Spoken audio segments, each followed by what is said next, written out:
ঢাকা সিলেট মহাসড়ক দ্রুত সংস্কার করা সহ উন্নয়ন বৈষম্য দূর করে সিলেটের দিকে নজর দিতে সর্বদলীয় সমাবেশ হয়েছে।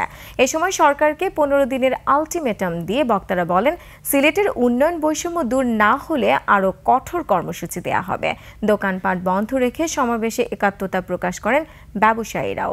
সিলেট বিভাগীয় প্রতিনিধি ওয়েস খসরুর তথ্যচিত্রের ডেস্ক রিপোর্ট।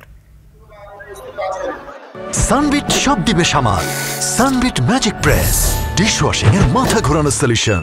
ঢাকার সঙ্গে সিলেট অঞ্চলের যোগাযোগ ব্যবস্থা নাজুক। সড়কপথে 6 লেনের কাজ চলায় যানজট তীব্র। রেলপথে আসন সংকট আর আকাশপথে অস্বাভাবিক ভাড়া, সব মিলিয়ে সিলেটের মানুষ কষ্টে আছে। উন্নয়ন বৈষম্য দূর করতে রোববার নগরের কোর্ট পয়েন্টে সর্বদলীয় সমাবেশের আহ্বান করা হয়।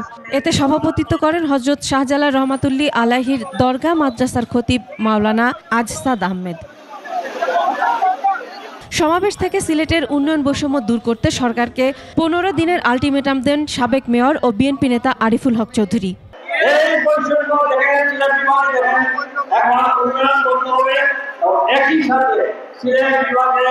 সমস্ত ইটভাটাগুলো বন্ধ করে দিয়েছেন। এখন আমরা মামুনবাড়ি এবং অন্য জায়গায় আনতে গেলে আমাদের 4 গুণ 5 গুণ বেশি টাকা হবে। সমাবেশে একাত্মতা জানিয়ে সকাল 11টা থেকে 12টা পর্যন্ত দোকানপাট বন্ধ রাখেন ব্যবসায়ীরা। পরে জেলা প্রশাসকের কাছে স্মারকলিপি দেওয়া হয়। এ সময় জেলা প্রশাসক সরকারের উচ্চ মহলে বিষয়টি জানাবেন বলে জানান। আন্দোলন বা এই স্মারক যারা দিয়েছেন, আমি এটা পৌঁছে সরকারের কর্তৃপক্ষের কাছে এবং আপনাদের দাবির পক্ষে আমি একমত পোষণ করছি। একই দাবিতে সোমবার সিলেট ঢাকা মহাসড়কে অবস্থান কর্মসূচির ঘোষণা দিয়েছে জেলা বিএনপি নেতারা। জামায়াতে ইসলামী ও রোববার সিলেটে বিক্ষোভ মিছিল ও জেলা প্রশাসকের কাছে স্মারকলিপি দেয়। Masum আলিসা, desk report, 21 television.